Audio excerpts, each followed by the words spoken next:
Reportagem especial. Essa é uma semana, né, que a gente vem resgatando muitas memórias do que a gente viveu há 5 anos com o decreto, né, de pandemia da Covid-19. E uma data, gente, que vai ficar na memória de muita gente e particularmente dessa nossa convidada de hoje é o 18 de janeiro. Foi uma data marcante para os anos de pandemia, porque 10 meses após o primeiro caso de Covid ter sido confirmado aqui no Espírito Santo, nós iniciamos a imunização, né, dos primeiros que passaram a receber a vacina da Covid-19 no Espírito Santo. A primeira, gente, o marco, foi com a técnica de enfermagem Yolanda Brito. Ela foi a primeira a receber a dose da Coronavac aplicada no Espírito Santo. Mais do que o controle de casos, a aplicação do imunizante representava e representa ainda, gente, dose de esperança para os capixabas, né, que sobreviveram para contar essa história e para muitos deles, né, que tiveram que enfrentar as perdas de amigos, de familiares. A Yolanda, quem está conosco aqui ao vivo. Bom dia, Yolanda. Bom dia. Obrigada aí por aceitar o nosso convite. Yolanda, você representa lá o início da imunização no Espírito Santo. Oi. Você está me ouvindo? Prazer. Sim, estou ouvindo, estou. Então, me fala um pouquinho de como que foi aquela emoção de você estar sendo imunizada, a primeira pessoa a receber a vacina. O que que você sentiu naquele dia? Como é que foram os dias seguintes? Foi tensos, né? Depois da vacina ficou tranquilo, né? Aham. Como é que foi o dia que você recebeu a notícia que você seria imunizada? Eu fiquei tensa, né? Apreensiva. E aí? Era o medo da agulha? Não, mas aí deu aquele friozinho na barriga e esperança que viria dias melhores, né? Porque estavam os dias tão difíceis, né? Aham. E foi toda uma emoção no dia, né? Você estava sentadinha lá, sob os holofotes das TVs, das câmeras fotográficas. Foi o governador que aplicou a dose ou foi o Nésio? Quem aplicou a dose em você? Foi o secretário? Foi enfermeira. Foi enfermeira, né? Foi. E você ali representou a esperança para todo mundo, né? Ah, sim, com certeza. Como é que foi trabalhar aí nessa linha de frente da Covid? Menina, foi emoção forte, tá? Porque, e medo, né? O medo da família, da família, né? Eu tenho meu esposo, já ficando idoso, né? Eu tinha família, eu tinha pessoas na minha família com comorbidade, preocupada, né? De chegar em casa com vindo de um lugar assim tão contaminado e passar até para a família em casa, né? Minha netinha tinha acabado de nascer, eu fiquei 3 meses sem poder chegar perto da minha netinha. Foi uma das coisas, né, de quem trabalhava na área da saúde, que vocês ficavam tão expostos que vocês tinham que acabar se isolando dos seus familiares, né? É isso aí, eu acabei me isolando da minha família, da minha netinha, a única netinha mulher que tinha nascido, eu doido para pegar ela no colo, não podia pegar ela. Nossa, foi muito triste. Yolanda, como é que era sair do trabalho e ir para casa?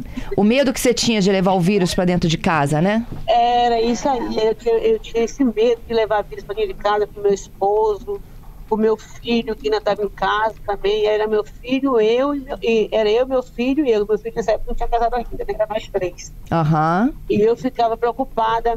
E eu não podia chegar, eu não chegava perto, eu estava chegando no hospital, tinha família minha em casa, um filho, uma filha, eu não chegava perto, eu ia direto pela lateral, já deixava a roupa tudo na porta e ia tomar banho, assim. Foi muito tenso. Foi muito tenso, né? Um desafio também maior para mim foi ter que ficar, quando eu fiquei sabendo que eu ia ficar 24 horas com aquela máscara N95, aquilo ali foi o que me deixou mais tensa, tá? Para mim aquilo ali foi um desafio. Tem que ficar, falei assim, meu Deus, eu não vou aguentar ficar com essa máscara 24 horas. Aí acabou que a gente acostuma e não queria tirar a máscara com medo, né? Aham. É verdade. Tem muitas pessoas que até hoje, né, não tiram a máscara com medo. Não tirou ainda com medo. E você agora, viu, Yolanda, muita gente partia, né? Muita gente partiu. Partiu amigo meu enfermeiro, partiu amigo meu médico, entendeu? E que sensação que vocês tinham lá dentro, assim, que vocês estavam fazendo de tudo e mesmo assim estavam lidando com o desconhecido? Mesmo assim, a gente estava fazendo de tudo para salvar as vidas, né? Entendido. Hoje, né, com essa força aí que você tem de ter se encorajado para tomar a primeira dose da vacina, qual o recado que você dá para quem está nos ouvindo agora? Ela foi muito importante para mim, para minha família. A importância da vacina no estado, né, foi muito importante mesmo, porque depois da vacina a gente pôde ver, né, que foi diminuindo o número de mortes, o número de pacientes graves, foi diminuindo, né? A vacina foi muito importante. Tá certo. E eu deixo um recado para as pessoas que não perderam, né, que tem, né, ido se imunizar, né, ter sido imunizado, tomar vacina, porque a vacina, depois de Deus, trouxe a solução, né? É isso. Yolanda, eu te agradeço pela oportunidade aí de relembrar conosco esses últimos 5 anos. Viva a vacina, tá? Tá. Um abraço para você. Obrigada, você também.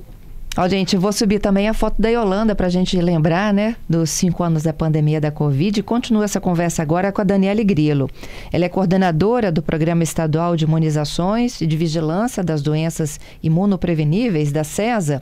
E só para vocês terem uma ideia, nós tivemos quantos milhões de vacinados, gente? Foram mais de 8 milhões, se eu não me engano. Mas a Dani vai nos contar aqui agora ao vivo, não é isso, Daniele? Isso mesmo, bom dia. Bom dia a todos os ouvintes. De lá para cá, quantas pessoas já se imunizaram no Espírito Santo? Nós tivemos várias estratégias de vacinação, mas a gente colocando num contexto geral, a gente pode colocar 9 milhões de pessoas vacinadas. Opa, muito bom. Eu conversava com a Yolanda, não sei se você conseguiu pegar o finalzinho. Sim, eu consegui. E fico muito feliz dela estar aí dando depoimento dela, né? Ela é um exemplo pra gente, né, que acredita na ciência, foi a primeira vacinada, muito bacana. Ela até falou assim, no dia que eu recebi a notícia, eu fiquei até com medo. E, muito enfim, bom. mas ela está aqui para contar a história, né? Eu acho que isso é um marco, né, da pandemia da Covid, quando a vacina chegou, né? Sim, e foi um momento muito emocionante mesmo. Todos aguardando, né, a chegada da vacina. Era realmente um indício, né, de esperança para a população. Passamos aí 10 meses sofrendo, né, a equipe na linha de frente, realmente atendendo casos gravíssimos. E isso a gente não pode esquecer, porque a vacina deu uma outra perspectiva para a doença, né? Quando a gente fala de vacina Covid, a gente fala de uma vacina que veio para prevenir formas graves da doença, mortes, né? Então, realmente, o contexto que a gente vive hoje se deve muito a isso, né? A tudo que a vacina proporciona para a população. E a gente passou por diferentes imunizantes, né? O caso da Yolanda, ela foi a primeira da Coronavac. Isso mesmo. Nós começamos lá no dia 18 de janeiro, né, de 2021, com a chegada das primeiras doses de vacina. Foram um pouco mais de 100 mil doses que nós recebemos aqui no estado do Espírito Santo. E como nós não tínhamos vacina suficiente para vacinar toda a população-alvo, a gente tinha o plano de operacionalização da vacinação contra a Covid, né, do Ministério da Saúde e também aqui do estado, prevendo, então, grupos prioritários, sempre alinhado, né, a essa política, né, nacional de imunizações. Uhum. Então, começamos por aqueles grupos mais vulneráveis, com os profissionais da linha de frente, né, porque a gente precisava dessa força de trabalho naquele momento, e assim, gradativamente, nós fomos, então, ampliando a vacinação à medida que novos imunizantes iam chegando. E realmente, assim, como você falou, né, a gente trabalhou com várias vacinas de laboratórios distintos, e isso foi um grande desafio, realmente, né, para a nossa política de imunizações, porque existem indicações diferentes, né, esquemas diferentes, e você trabalhar com a equipe, né, de imunização, com os vacinadores, e aí eu falo aqui, destaco, que a equipe de vacinação, os vacinadores foram verdadeiros heróis, né, assim como quem ficou na assistência nos hospitais, atendendo os pacientes graves. Quem trabalhou, né, nos postos de vacinação, realmente assim, passou um momento bastante difícil, né, a gente tinha uma demanda enorme para atender, e foram profissionais que estavam ali realmente querendo dar esperança para cada um que era vacinado. Uhum. Cada vacina aplicada, a gente tinha assim, depoimentos impressionantes das pessoas que se emocionavam realmente de estar recebendo a vacina, de ter uma outra perspectiva daqui a pouco. e realmente foi um trabalho muito interessante. E aí, a partir daí, a gente começou a trabalhar com outras vacinas, né? A AstraZeneca, a vacina do laboratório Pfizer, o laboratório Moderna, que é mais recente, que nós estamos trabalhando há pouco tempo, e também o último, né, laboratório Serum. Então, assim, são várias possibilidades que a gente tem, né, desde então, e o mais importante de tudo, né, que a gente tem a vacina que pode salvar vidas das pessoas. Isso que é fundamental. 5 anos do decreto da pandemia, como que está a adesão hoje à vacina, Daniele? O que a gente considera o grande desafio dentro do programa de imunizações é a continuidade da adesão da população à vacinação. Infelizmente, a gente tem um cenário de muita desinformação, muita fake news relacionada à vacina Covid. Isso aconteceu durante todos esses 5 anos de estratégia de vacinação. E naquele momento onde a gente tinha, então, a população naquela expectativa enorme para receber a vacina, todo mundo correndo, né, querendo receber a vacina.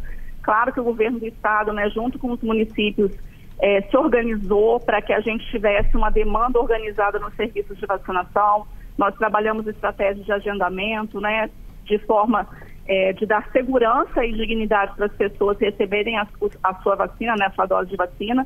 Mas o que a gente vê hoje nesse contexto são as pessoas não dando mais a devida importância para a vacina Covid. O Estado do Espírito Santo, assim, né, como o país, tem melhorado as coberturas vacinais do calendário da criança, de outras estratégias de vacinação, mas realmente a vacina Covid hoje é um grande desafio. Nós estamos com uma baixa cobertura vacinal, né? Tivemos também uma mudança da indicação da vacina, que a gente pode falar daqui a pouquinho, mas, assim, realmente o público não está mais vendo a Covid como um risco. E a gente lembra que a Covid não acabou. A gente passou pela emergência epidemiológica, né, a pandemia, mas a doença, ela permanece entre nós. Então, assim como a gente tem, né, o vírus influenza, o vírus inicial respiratório, né, que causa síndrome respiratória aguda grave, a Covid também causa síndrome respiratória aguda grave e leva à morte. Tanto que aqui no estado nós já temos mais de 2.000 casos confirmados de Covid, com 4 óbitos.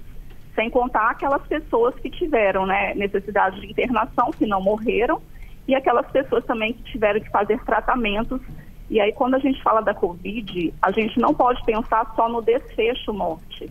A gente tem que pensar em tudo que a doença ela pode ocasionar ao indivíduo. Então, às vezes, eu não vou morrer por Covid, mas eu vou precisar de tomar antibiótico porque eu tive uma infecção secundária. Eu vou precisar de procurar assistência numa unidade de saúde, num hospital, porque eu estou sintomático, porque eu preciso de fazer algum tipo de tratamento.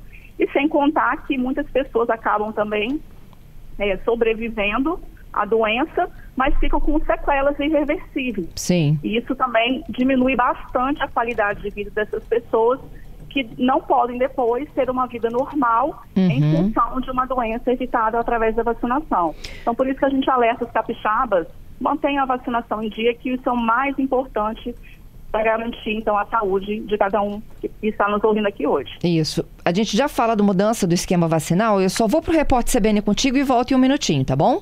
Tá bom. Eu vou retomando aqui a participação da minha convidada, Daniele Grillo. A gente fala sobre a imunização. Daniele, vou até me fazer uma correção minha aqui. Quando eu lhe perguntei sobre o número de pessoas imunizadas, né? Na verdade, não são pessoas imunizadas, mas o número de imunizantes aplicados, não é isso? 9 milhões? Isso. Também, assim, lembrando que esse número, ele também sofre correções, porque nós tivemos momentos de vacinação com vacina monovalente, bivalente, mas em torno de 9 milhões de doses. Isso, então até para quem me chamou a atenção que foi o ouvinte Sérgio, e ele falando, o Espírito Santo tem 4 milhões de habitantes, como que foram aplicados 9 milhões de doses de pessoas imunizadas? Não, foram doses, né? Doses, algumas das pessoas já tomaram 5 doses, por exemplo, né? Outras tomaram uma, outras nenhuma, e aqui a gente está para discutir exatamente a importância dessa imunização. Daniele lembrou que as pessoas continuam morrendo de Covid. Sim, continuo. Como eu falei, né, a Covid ela é uma doença respiratória aguda que pode levar a complicações e à morte. Então, aqui no estado, mesmo com todo o contexto de vacinação que nós tivemos nos últimos 5 anos, a gente continua ainda tendo mortes. Nesse ano já são 4 mortes pela Covid, e aí a gente reforça a importância das pessoas, né, que pertencem aos grupos prioritários, porque agora houve uma mudança aí na indicação da vacina baseado no contexto epidemiológico atual, continuarem se vacinando e se protegendo contra as complicações da doença. Entendido. Bom, vamos falar então dessa nova vacina, como funciona e onde se vacinar. Sim. Então, houve uma mudança agora da indicação da vacina, ela não é mais indicada para a população em geral, né? Mediante, como eu falei, o contexto hoje de casos, né, da Covid. Nós vacinamos, então, na rotina, no calendário de vacinação, as crianças de 6 meses a menores de 6 anos, as gestantes e os idosos acima de 60 anos.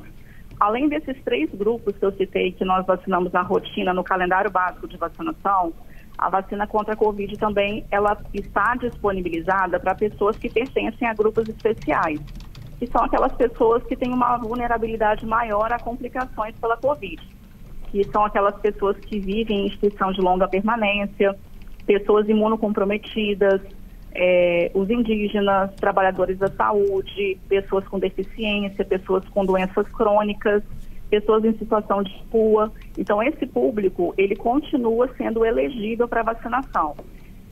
Mas alguém que está nos ouvindo vai se perguntar, mas se eu sou uma pessoa que não se encaixa em nenhum desses grupos aqui, como é que eu faço? Eu posso tomar vacina? Nesse contexto do Programa Nacional de Imunizações, a vacinação para a população em geral, ela só acontece para aquelas pessoas que, porventura, não tomaram nenhuma dose da Covid. Então, se existir ainda essa pessoa que não tomou nenhuma dose da Covid, ela pode, né, se dirigir a um serviço de vacinação e tomar essa dose, né, para garantir a proteção nesse contexto atual, né, de diminuição de casos. Uhum. E quem pertence ao grupo especial, a gente alerta a importância da vacinação, porque, como eu falei, né, a Covid ela continua entre nós. A gente tem essa população que ela é mais vulnerável a complicações e, por esse motivo, então, neste contexto, o foco é a vacinação de quem é mais vulnerável, quem pode adoecer e morrer por Covid. Então, por isso que é tão importante a vacinação dos idosos, pessoas que têm comorbidades, né, as pessoas que são imunocomprometidas, para a gente não ter mais casos aí com complicação e morte, como já tivemos esse ano. Uhum. Com relação aos mais 60, quem tomou todas as doses está em que dose hoje? Na verdade, houve uma mudança. A gente não vacina mais considerando o passado, né? O idoso, a partir das novas recomendações do Ministério da Saúde, como a vacina agora faz parte da rotina do calendário dele, ele precisa tomar uma dose da vacina Covid a cada 6 meses. Então, agora, a vacina Covid, imagine aquela estratégia de vacinação da gripe, com a diferença que, para a vacina Covid, o idoso ele é vacinado 2 vezes por ano, com intervalo aí de 6 meses. Já no caso da gestante, ela vai tomar uma dose a cada gestação, independente aí da idade gestacional dela. A criança, no calendário básico, né, de rotina ali, né, quando a criança ela vai tomar as vacinas de rotina, ela também já recebe a Covid, né, a partir do 6º mês de vida. E o grupo especial que eu citei, eles tomam uma dose da vacina anualmente, e com exceção do imunocomprometido, que pelo fato dele ter, né, um comprometimento imunológico e responder menos às vacinas, aí ele recebe uma dose igual do idoso, a cada 6 meses. E aí, para ele, então, ficar devidamente protegido, né, contra a Covid. Uhum. Testagem. Com relação à testagem, assim, eu não sou a fonte direta desse assunto, mas, assim, é fundamental que as pessoas, né, mediante sintomas, né, respiratórios, né, uma síndrome gripal, procurem um serviço de vacinação para que seja feita uma avaliação do seu estado de saúde. A gente tem os chamados testes rápidos e também tem aqueles testes, né, o RT-PCR, que aí você consegue, né, identificar, né, a cepa que está circulando. Então, é muito importante, né, quem está nos ouvindo, né, que se tiver com sintomas respiratórios, procurar um serviço de saúde para que seja feita a orientação, né, relacionado aí a um tratamento sintomático, por exemplo, né? E também os cuidados que devem ser tomados. Uhum, entendido. Queria te agradecer pela gentileza e pela participação aqui conosco, hein? Eu que agradeço. Obrigada pela oportunidade e eu queria alertar a população realmente, assim, mantenha a caderneta de vacinação em dia, que é a melhor forma realmente de prevenção. É isso. Obrigada, bom dia. Bom dia.